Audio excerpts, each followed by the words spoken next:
Hi, I'm Rhianna Dillon. Welcome to Seriously. No matter where you are, get ready for a listening delight from BBC Radio 4.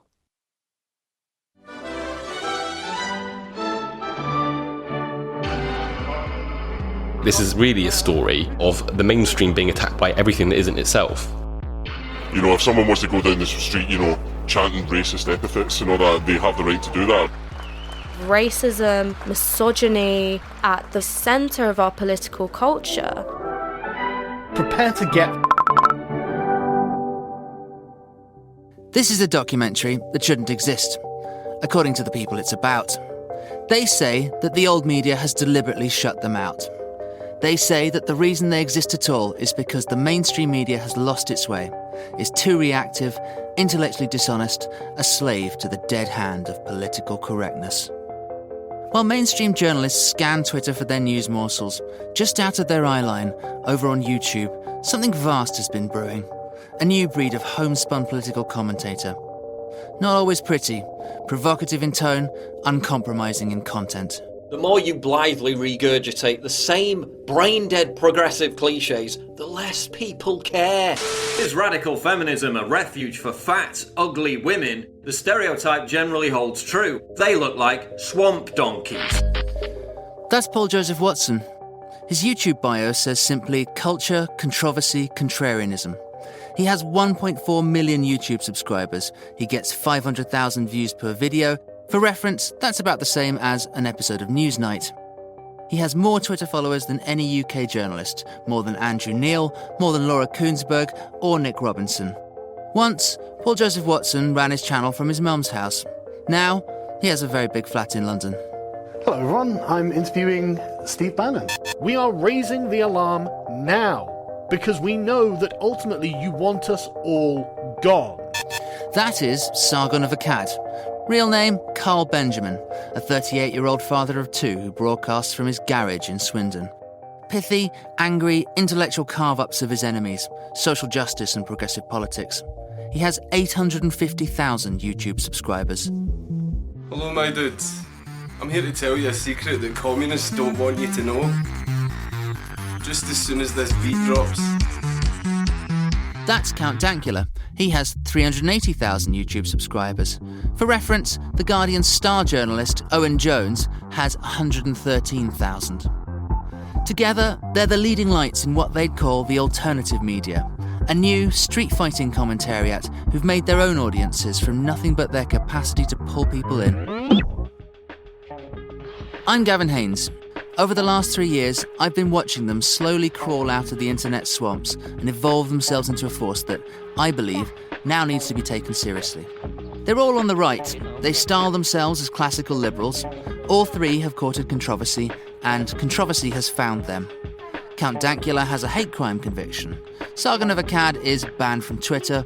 Paul Joseph Watson is closely associated with the ranting American InfoWars kingpin Alex Jones. I don't like them putting chemicals in the water that turn the friggin' frogs gay! Recently banned from almost every social media platform going. All have voiced support for Tommy Robinson, former leader of far-right English Defence League. But one reason you still might not have heard of these people is that while Twitter has become a parlour of the left wing, YouTube is increasingly a bastion of the right. Out there, the talk is of the biological basis of gender, the economic fallacies of mass migration, the moral bankruptcy of the Davos elite. Carl Miller runs the Centre for the Analysis of Social Media at the Demos think tank. He's watched the narratives come apart. It might be new to many, but it's definitely not new. This has been happening much longer than I think most of us recognise. It's been long sailing under the radar of the mainstream establishment. Already in 2000, you can see on hacker forums, on places like 4chan, you already see the kind of fermenting subculture beginning to emerge. Already they're railing and raging against what they regard to be the shackles of mainstream politics, and already they're building both a narrative and account which is an alternative to it. Already they're building almost a manifesto, really, of what they really want to replace progressive politics with. This matters because YouTube is increasingly TV. Run the numbers. 92% of 18 to 25-year-olds get their news from the internet, 8% from traditional telly. 25 to 35, 62% from the internet. In short, there's an iceberg coming. What we think of as the mainstream is about to be thinned out by the passage of time. What we thought was the tail is about to become the dog. This new online right wing has no name and many. The intellectual dark web, classical liberals, internet libertarians, edgelords. It has a problem defining itself because, in many ways, its credo is oppositional. They oppose an emergent mainstream consensus on what's known as identity politics. They hate all curbs on free speech. They reject most ideas of globalism. Which would make Ash Sarkar of hard-left online portal Novara Media their natural foe. Sarkar is most famous for telling Good Morning Britain presenter Piers Morgan that she was a literal communist. So she sits at the exact other end of the spectrum.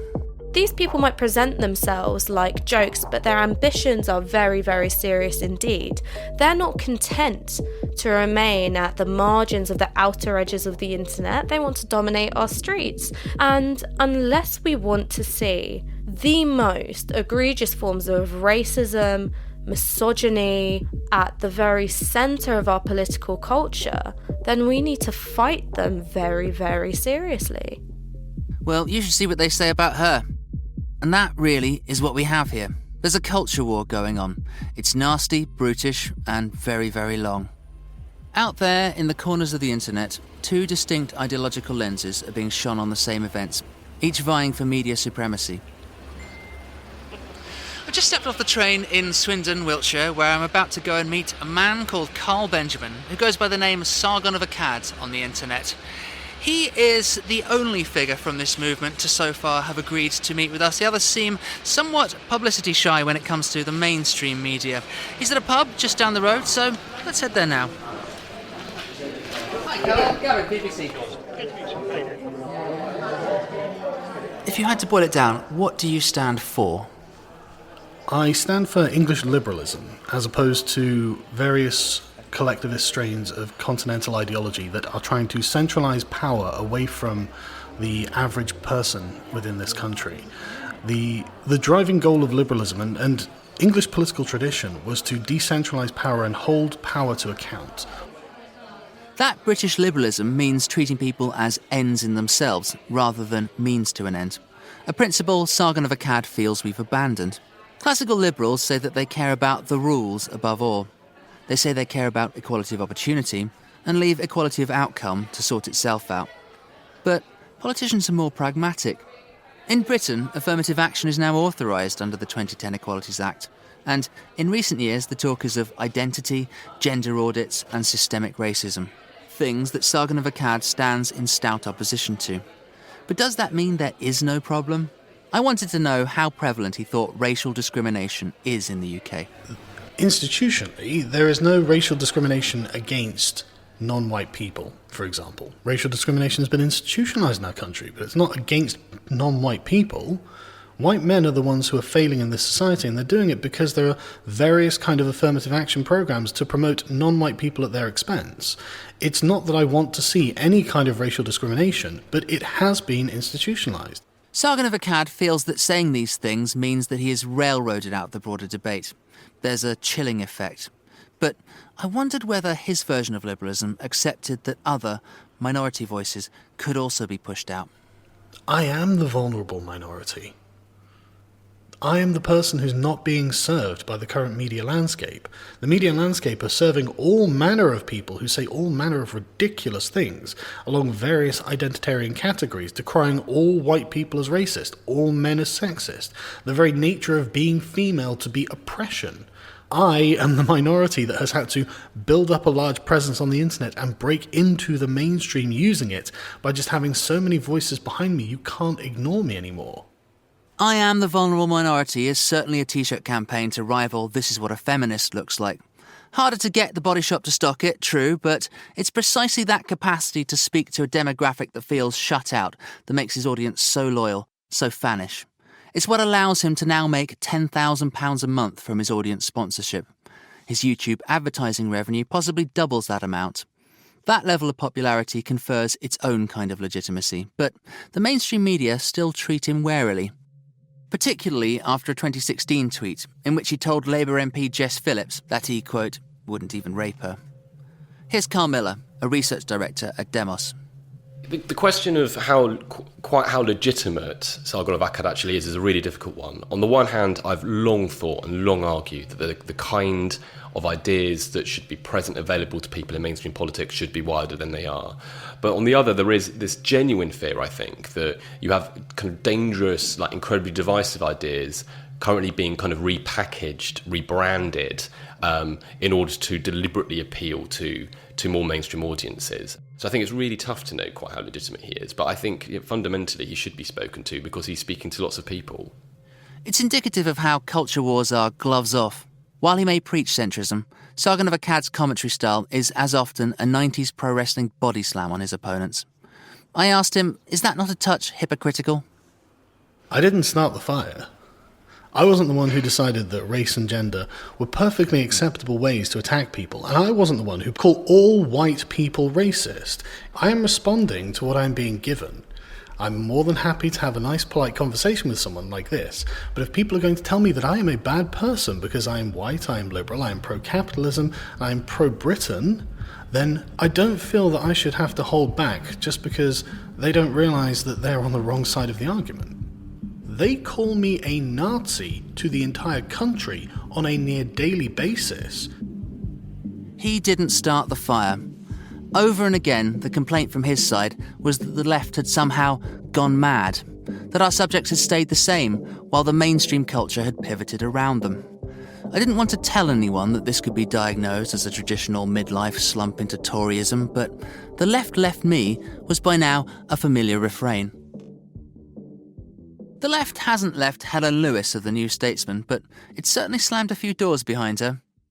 As what she calls the middle left, she's butted up against the new wave, who are Sargon of Akkad's mortal foes, and against his allies. In other words, she was stuck in culture war's no man's land. I asked Helen whether she felt there'd been an own goal, whether the new right had been nurtured by what the identity politics-obsessed left had done over the past few years. I think it's very easy to talk about the left as obsessed with identity politics, but the fact is that everybody is obsessed with identity politics. They just don't see their own form of politics as identity politics. Previously dominant groups are now feeling under threat, and I think that's why you see a lot of this intellectual dark web is white men, because they now feel under attack and under challenge because they feel that someone else is making the rules of the game, not them. And, guess what? It's really horrible being in that position. And it's something that, the feminist movement, the civil rights movement has said for years. And they're getting now a taste of that too. Yet the likes of Paul Joseph Watson and Sargon of Akkad have made hay mocking the extremes of progressive social justice warrior culture with its stackable hierarchies of victims, its unending tone policing. The phrase oppression Olympics dates back to the culture wars of the early 90s, but Helen Lewis thinks it cuts both ways. I think what's really important is that some of the people within this movement kind of almost want to be oppressed, they want to be silenced, they want to shut down. That is absolutely vital to what they're selling. I think they just believe in free speech for them, and they translate that as being able to say what they want without anybody reacting badly to it. Perhaps the point is that they'd like to be able to say it despite the bad reactions. Who gets to decide what is a bad reaction and what happens next is a point they contest. The founder of classical liberalism, John Stuart Mill, was a free speech almost absolutist who believed that even the most consensus arguments should be constantly challenged or else they became mere hollow platitudes. That point came into focus late last year with the arrest and prosecution in Glasgow of a man called Mark Meechan, known on YouTube as Count Dankula. Did you hear about this Count Dankula? And he's a proud poster. He's one of those guys. And last month he was found guilty of a hate crime. Have you ever seen the video? Pull up the video. My girlfriend is always ranting and raving about how cute and adorable her wee dog is. And so I thought I would turn him into the least cute thing that I could think of, which is a Nazi. Buddha, do you want to gas the Jews? This video, uploaded to Count Dankula's YouTube channel, shows him training his girlfriend's cute pug to Zig Heil and asking him if he wants to gas the Jews. He was convicted of being grossly offensive under the 2003 Communications Act and fined £800. The judge also described the act as racist. I'm not a racist, by the way. But Count Dankula launched a crowdfunding campaign for his appeal and raised £195,000. He lost, and now says he will refuse to pay his fine, meaning jail time and social media martyrdom. The case quickly became a cause célèbre for the online right. Somehow, free speech became the weaponised centre of the culture wars. It also showed how much the online right's differing sub-tribes were now networking together. Former EDL leader Tommy Robinson turned up at the courthouse, plus a range of hard-right figures. Others, including comedian Ricky Gervais and the campaign group Index on Censorship, also spoke up for his right to offend. But not Ash Sarkar, journalist for leftist online portal Novara Media. Here's the mistake that they make. There is a difference in UK law between freedom of expression and freedom of speech. Freedom of expression is protected by Article 10. We've got the freedom to hold opinions, to express those opinions and ideas. However, it's still subject to the law. So we don't have total freedom of speech. In America, you have got the legal freedom to call me a racial slur. In the UK, you do not. In the shrillness of the post-Trump universe, Sarkar's part of the left were using the terms fascist and racist as blanket descriptions of these people. Yet if they were all that, wouldn't we have an infestation to rival the 1930s? Hate crime or not, thousands were funding Count Dankula's appeal. I wanted to find the fans. Who was pushing those like and subscribe buttons? I'm in Westbourne Grove, West London, about to go into a pub where the UK intellectual dark web meet. Negotiating access has been pretty tricky, so let's go inside and see if the rhetoric in there matches the slightly clandestine feel of the project. Find a lighter, please. The term intellectual dark web was invented on a popular YouTube political chat show, Dave Rubin's The Rubin Report.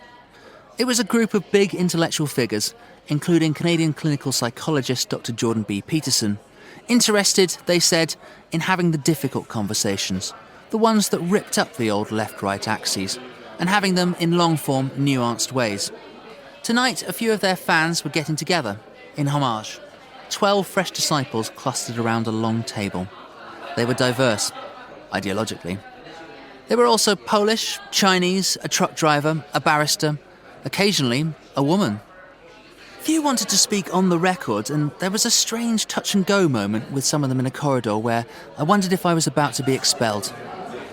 My name is Benedict. Benedict is a former Marxist and vegan activist who voted Remain and deplores Trump. But for him, it was the extreme reaction of his liberal fellow travellers to Trump and Brexit that sparked a major rethink. I decided to found this meetup group because a lot of my personal friends weren't very comfortable talking about things like race or gender or immigration, and meant that I had to, in order to express myself authentically, I had to find a different group of people to hang out with. What are the things that bring these people together then? I mean, there seems to be a movement that's defined by its oppositionalism. Is there a core manifesto? No, I don't think there is a real core to it that has a positive at the moment, which is quite interesting. It's more of a negative quality in that we are almost forced together through what we don't want to submit to, which is political orthodoxy. My name is Cornelius, I'm 27, I'm from Yorkshire, and I work as a jazz musician. He looks like a jazz musician too. Flaming red hair in a ponytail, Yorkshire tan, goatee, big friendly smile. Cornelius said he was still on the left, so I wanted to know what his friends thought of him being there. I definitely wouldn't have told it some of my friends. Knowing me, they might have been giving me a chance, giving me the benefit of the doubt, but they would be uncomfortable to learn that I was associated with certain names that are associated with this group. It's become a bit of a cliche in this world to say the left left me. Is that your position too? I've been quite lefty all my life, but I find myself hanging out in groups that the media like to label as right or whatever. I'm still a leftist. I still have the same beliefs, but they're not represented on the left. So I'm a bit of a refugee in that case. If the left wants to come back to reason, I'm right there. But where were all the right-wingers? It's not a representative sample, but I'd mainly met disaffected leftists. And I was just as struck by the fact that they were not so much talking about politics as meta-talking about what was broken with politics. Here's Carl Miller again. I think there's one narrative here, which is that we as a nation have changed our opinions about things like feminism and Islamophobia and progressive politics generally. I don't think that's what's happened at all. I essentially think what's happened is that in all likelihood, these opinions have been lingering in the background, denied entry to the mainstream for a very long time, and now suddenly these people can make their appeals to those kind of constituencies for the first time really in an effective and meaningful way. And that is a function of technology then? It's almost like the medium has driven the message in this case? Technology doesn't make political change, people make political change, but technology does change what people are able to do. And the monopolies that mainstream political parties have long held, monopolies around mobilisation and mass political messaging, have come tumbling down. And I think it's absolutely no mistake that since 2012 we've seen eruptions of political mobilisations all across the political spectrum. You know, mobilisations, counter-mobilisations. You've got feminists, and then you've got the whole manosphere. You've got Black Lives Matter, Blue Lives Matter. You've got radical left, and you've got people like Paul Joseph Watson and Sargon of Akkad, and they're all mobilising because they can all do the things that previously only the Labour and Conservative Party could do. They can get thousands of people out there on the streets, and I think they will increasingly. They can get their message out there to millions, and if they can find a willing ear to listen, they can try and begin to change the furniture and landscape of political life. But this isn't a far-off Black Mirror future. In fact, the timelines Carl Miller is talking about are already starting to intersect. In June, 3 of YouTube's biggest self-styled classical liberals announced they were joining UKIP. Sargon of Akkad, Count Dankula, and Paul Joseph Watson. Finally, the online politics world was about to make contact with physical reality, and through the strangest of portals. I'm in a black cab in Birmingham, just on my way to the UKIP party conference. This morning already, the interim manifesto has been announced, and it would revoke hate crime legislation, ban foreign aid, and create Muslim-only jails. But do they have anything controversial in store? Just pulling up now. Let's find out. Hi. What's your name, sir? Gavin Haynes. The atmosphere was much slicker than when I'd last attended 7 years earlier, back when UKIP were considered an eccentric footnote, rather than an eccentric, clearly defined part of the political system. Outside the hall, at trestle tables, clusters of activists punted special causes. Here we have a condom with Nigel Farage's likeness in a very seductive manner. On stage, a range of speakers railed against political correctness, talked of deporting foreign criminals, scrapping the Climate Change Act and abolishing the BBC licence fee. That got the biggest cheer of the day.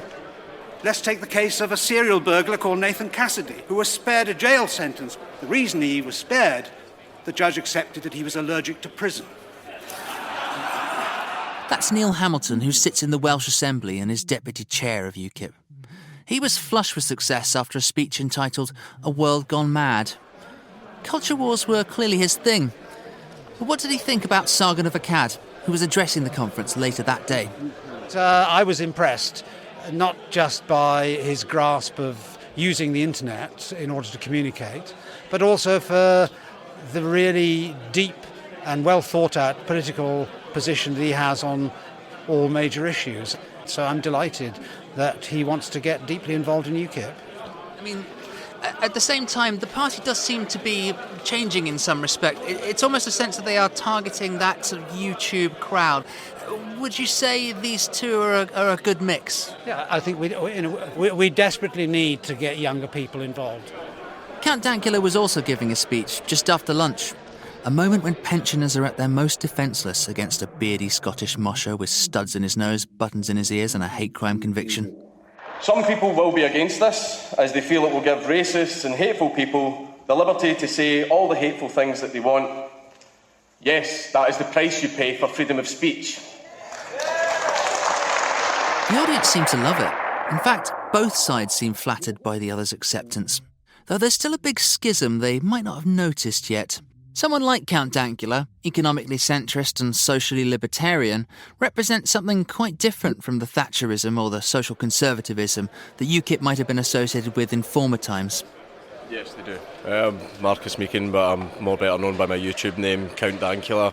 The times they are changing. I feel like, obviously, being pro-democracy and being pro-freedom is the way forward for any country. I feel that that's the path that it needs to go down. Yes, there might be some of the old guard. Some of them even may want to impose Christian values, which I don't believe in. But that means there's kind of a schism between you and UKIP, who are anti-gay marriage and anti-drug legalisation. Is there a sense in which this younger generation actually thinks quite differently? A lot of the younger people that are joining the party now are more politically aligned with us because it's mostly us that is attracting them into it, and they all are classical liberals, which we feel is the most reasonable part of the political spectrum. After our trio signed up, UKIP say they gained a further 500 members in the next 2 weeks. It's not totally clear whether these facts are connected or not, and either way, it's hardly Corbyn mania. But UKIP's new leader, Gerard Batten, seems to have a direction in mind that harnesses the prevailing winds. His own fiercely Islamosceptic tone mirrors the vernacular of the new online right. He wants former EDL leader Tommy Robinson to join his party. It bodes well for the three, even if Sargon of Akkad maintains he doesn't want to be a politician. Perhaps that's the point. These are influence mongers who are beholden to no one. They aren't dependent on editors or subordinate to a party structure. They have their own, individually loyal audiences, and that's worth more than mere power. It's a whole new type of political actor. Carl Miller again. There's a general road that's been travelled down before here, where you go from being purely an online movement to being one which also mobilises people in the streets, and then finally you step into the maelstrom of mainstream politics. Now, it hasn't been a particularly successful road for many before, and in general our electoral system will make it very, very, very hard for any of these people to actually be elected.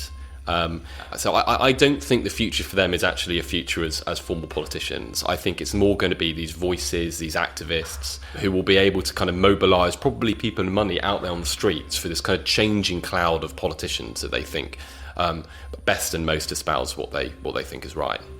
The internet talking back has led to an explosion of narratives. Power will never again be so centralised. So get ready for a lot more of this. In some ways, the rise of the YouTube classical liberals is a whole new thing. The sheer, charming amateurness of YouTube lends the feeling that these are your friends far away. As such, they're not politicians or even pundits. They whisper into your headphones with an intimacy that far exceeds either. Being on the outside has meant that the YouTubers have huddled together, building a loose network that now has its own ecosystem and its own baked-in assumptions. What began as a reformation is calcifying into a creed.